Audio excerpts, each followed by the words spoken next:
കാസർകോട്ടെ ആദ്യത്തെ free dialysis centre അഭയം ട്രസ്റ്റിലൂടെ യാഥാർത്ഥ്യമായി. കുമ്പോൾ Sayyid KS Kunhikoya Thangal switch on കർമ്മത്തിലൂടെ തുടക്കം കുറിച്ചു.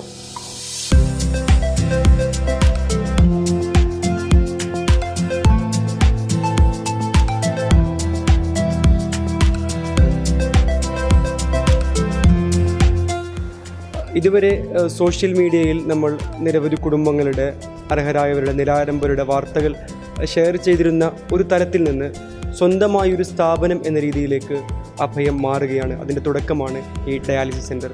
അഭയം ലക്ഷ്യമാക്കുന്നത് രാഷ്ട്രീയ മതസംഘടനാ ഭേദമന്യേ സാമൂഹിക രംഗത്ത് വേണ്ടി പ്രവർത്തിക്കുന്ന കാസർഗോട്ടുകാരുടെ ഒരു യുവ കൂട്ടായ്മ, ഒരു പൊതു പ്ലാറ്റ്ഫോമാണ് അഭയം ലക്ഷ്യമാക്കുന്നത്. അതിൻ്റെ തുടക്കമാണ് ഇവിടെ സംഭവിച്ചിരിക്കുന്നത്. വർദ്ധിച്ചു വരുന്ന കിഡ്നി രോഗികളുടെ കടന്നുവരൽ തന്നെയാണ് അഭയം ട്രസ്റ്റിന് ഫ്രീ ഡയാലിസിസ് സെന്റർ എന്ന ലക്ഷ്യം നിറവേറ്റാൻ പ്രേരണയായത്. സാധാരണക്കാരായ ജനങ്ങൾക്ക് മാസം തോറുമുള്ള ഡയാലിസിസ് എന്ന് പറയുന്നത് ഒരു പേടി സ്വപ്നം തന്നെയാണ്.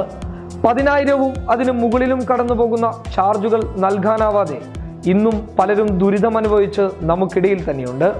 അത്തരക്കാരെ ഒരു പരിധിവരെ പണം കൊണ്ട് സഹായിക്കാൻ സാധിക്കുമെങ്കിലും അതും ഒരു ശാശ്വത പരിഹാരമല്ല.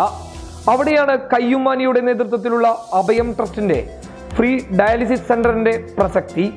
കാസർകോട്ടെ ആദ്യ സംരംഭം എന്ന് തന്നെ ഈ ദൗത്യത്തെ വിശേഷിപ്പിക്കാം. കാസർഗോഡ് മാലിക് ദിനാർ ചാരിറ്റബിൾ ഹോസ്പിറ്റലിലാണ് അഭയത്തിന്റെ ഫ്രീ ഡയാലിസിസ് സെന്റർ. എടുത്തു പറയേണ്ടത് അഭയം ട്രസ്റ്റിന്റെ സാമ്പത്തിക രീതികൾ തന്നെയാണ്. അഭയം പുറത്തുനിന്ന് ആരുടെയും സഹായം സ്വീകരിക്കുന്നില്ല. മറിച്ച് അഭയം ട്രസ്റ്റിന്റെ അണിയറക്കാർ തന്നെയാണ് ഇതിന്റെ ചിലവുകൾ വഹിക്കുക. കാസർകോട്ടെ ഈ സംരംഭം സാധാരണക്കാരായ ജനങ്ങൾക്ക് തെല്ലൊന്നുമല്ല ആശ്വാസം നൽകുന്നത്. നാൾക്കുനാൾ വളർന്നു വരുന്ന കിഡ്നി രോഗികൾക്ക് ഇത്തരത്തിലുള്ള ഫ്രീ ഡയാലിസിസ് സെന്റർ നൽകുന്നത് ചെറിയ രീതിയിലുള്ള ആശ്വാസമൊന്നുമല്ല.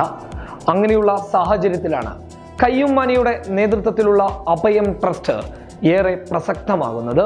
News desk, public Kerala.